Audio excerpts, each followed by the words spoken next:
Назик Кук арнасына қош келдіңіздер. Анам екеуміз қазақтың ұлттық тағамы өкпе бауыр қуырдағын дайындаймыз.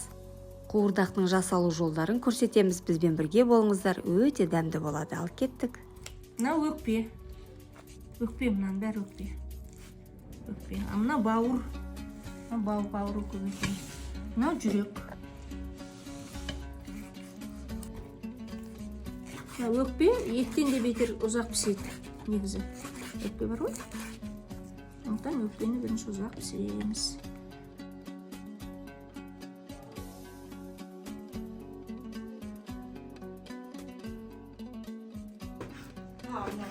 Бірінші құйрық майды дұрыстап қуырып аламыз. Бірақ қатты шұжық болып кетпесін. Май шыққан кезде пияз саламыз. Бұл тамақ қазақтың дәстүрлі қуырдағы. Бұл қуырдақтың ішіне қойдың ішкі құрылыстары жатады көбінде. Қазір мысал үшін құйрық майды қуырып аламыз. Қатты қуырмай былай май шыққан кезде пиязымызды саламыз. Содан кейін қалған өкпенің жанындағы майлар, кеңірдіктің сүйектері бар, нелері бар, кішкене сүйектері мынандай. Ол да дәм береді қуырдаққа. Соның жүректі үшеуін қуырамыз. Қатты ыққа емес, былай ақыры нотқа қуырамыз. Сонымен оның бәрі дәмді болып, бұрышын, тұзын салып дайын боларда картошканы саламыз. Картошка кішкене пісе берген кезде 10 минут қалғанда бауырды саламыз. Онша майда қылмай, назым сочный болу үшін.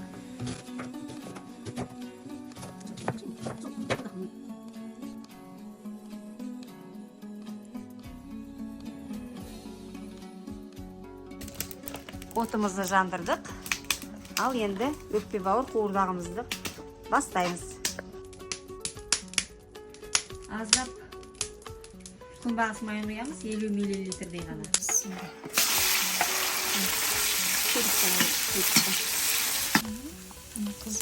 Қызыл бола бастады. Қызыл бола бастады.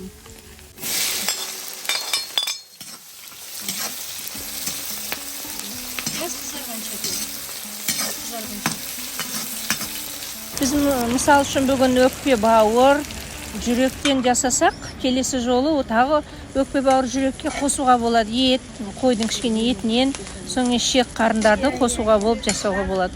Онда да дәмді, өте дәмді болады.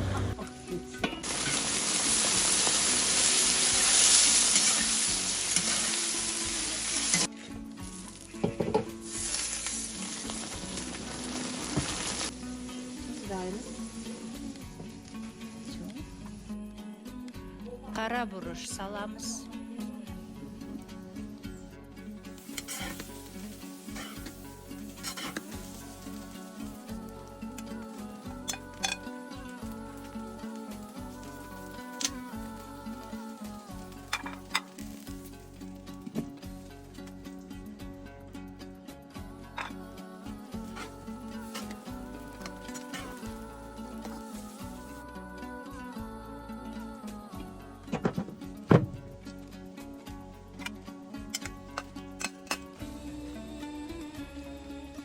Он минут қуырдағымыз дайын болады.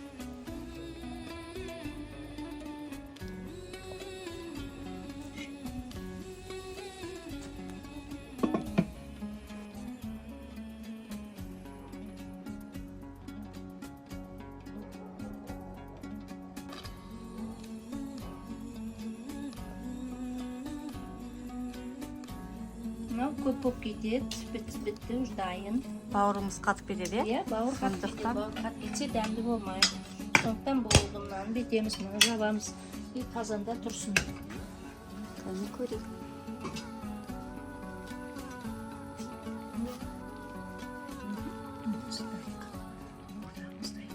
Бісміллә.